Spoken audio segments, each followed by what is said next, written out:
A UF está em busca de voluntários para um estudo sobre as sequelas da Covid. E já tem uma nova variante circulando aqui no estado. O Vinícius Colini explica se os sintomas são parecidos. Fala também da pesquisa da universidade, não é isso, Colini? Boa noite para você. Oi, Dani, boa noite para você, boa noite para todo mundo. E essa variante, ela é bem preocupante, ela preocupa bastante, viu? Sabe por quê? Ela recebeu o nome de K.P.2, que é da linhagem da Ômicron, e ela contamina muito mais o ser humano, ela tem uma resistência às defesas do nosso corpo e também é mais agressiva aos órgãos. Aqui no Brasil, nós temos 2 casos confirmados, um aqui no Espírito Santo, essa confirmação aconteceu no mês passado, e um outro caso confirmado no Distrito Federal. Mas se a gente for olhar o mundo inteiro, já são 4.000 pessoas contaminadas aí por essa nova variante, com surto nos Estados Unidos e também em parte da Europa. E os especialistas dizem que a ciência precisa ainda estudar bastante o coronavírus, é um vírus novo, a gente teve uma pandemia, não teve tempo hábil ainda, né, para se estudar tanto sobre o vírus. E uma dessas linhas de investigação é em relação às sequelas. A OMS diz que de 10 a 20 pessoas, 20% das pessoas que tiveram Covid, mesmo se passando meses e até anos, ainda tem sequelas da doença. A UFES,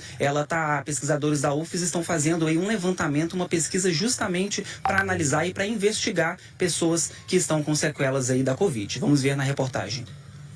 Mudança no paladar, perda de olfato, memória ruim. Provavelmente você conhece esses sintomas, são de Covid-19. Mas o problema maior é quando eles não passam mesmo depois do período de contaminação com o vírus. A Ludmila sabe bem o que é isso. Ela teve Covid 2 vezes, tinha fibromialgia e não sabia. Com a Covid, foi agravada. Durante a Covid, as dores ficaram absurdas, os outros sintomas e etc. E aí eu fui, realmente procurando médico. E como não passava, não tinha nada que resolvesse, a gente descobriu a fibromialgia por conta da Covid ter potencializado todos os sintomas. E de lá para cá, aí veio o olfato, o paladar, alterou muita coisa, muita gente perdeu, eu não perdi, eu fiquei com uma sensibilidade maior, então cheiros para mim, às vezes, um cheiro de qualquer coisa, uma tinta, me dá uma dor de cabeça horrorosa. Agora, pesquisadores da UFES estão estudando como a Covid-19 se comporta no corpo das pessoas infectadas. Para isso, estão investigando o DNA de voluntários com esse perfil, para saber quem tem mais chances de desenvolver sequelas. Essas sequelas da Covid são chamadas de Covid longa. Segundo a Organização Mundial da Saúde, entre 10 e 20% das pessoas que tiveram a doença desenvolveram alguma complicação prolongada. A gente quer avaliar nessas pessoas qual o componente genético delas que é diferente das pessoas que não desenvolveram Covid longa.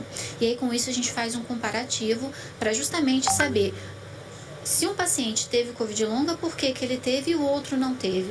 Então, investigar como que, mesmo sendo uma doença viral, o componente genético diferencia o desfecho, ou tendo Covid longa ou não tendo. Para isso, a inscrição de voluntários está acontecendo até o dia 30 desse mês. O sangue e a saliva da Ludmila já foram coletados para pesquisa. Eu acho que quanto mais pessoas puderem participar, quanto mais organismos eles puderem investigar, quanto mais pessoas eles puderem investigar diferentes, vai ser interessante para a gente conhecer. É um vírus muito novo, é uma doença muito nova, então a gente ainda não sabe como que age a longo prazo, curto prazo, essa coisa toda. E especialistas confirmam isso. Dizem que a ciência ainda tem muito o que estudar sobre o coronavírus. O vírus é novo, ainda pouco conhecido e está em evolução. Novas variantes continuam aparecendo. A Secretaria de Saúde confirmou a nova variante KP2, que já está em circulação aqui no Espírito Santo e também no Distrito Federal. No mundo, 4.000 casos, principalmente nos Estados Unidos e Europa. A variante infecta mais o ser humano,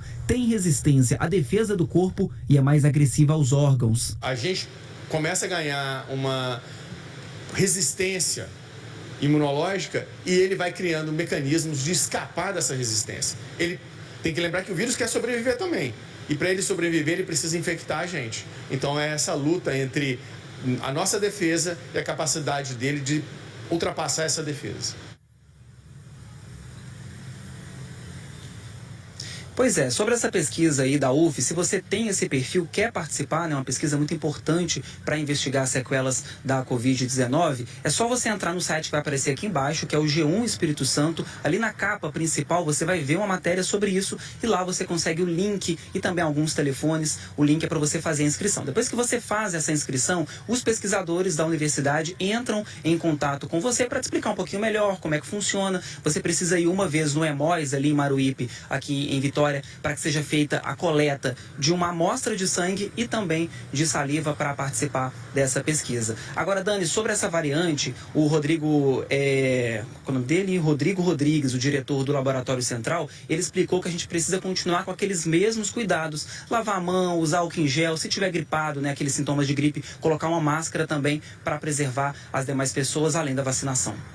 Pois é, Coline, cuidados que a gente vem aprendendo aí, né? Há pouco mais de 4 anos, quando essa pandemia ganhou o mundo inteiro. E a gente vai vendo o vírus realmente nessa luta por sobrevivência, né? Ele vai se transformando para tentar continuar sobrevivendo. Obrigada, viu, pelas informações. A gente segue acompanhando aí e vendo que resultados essa pesquisa vai trazer nos próximos anos. Obrigada, Coline.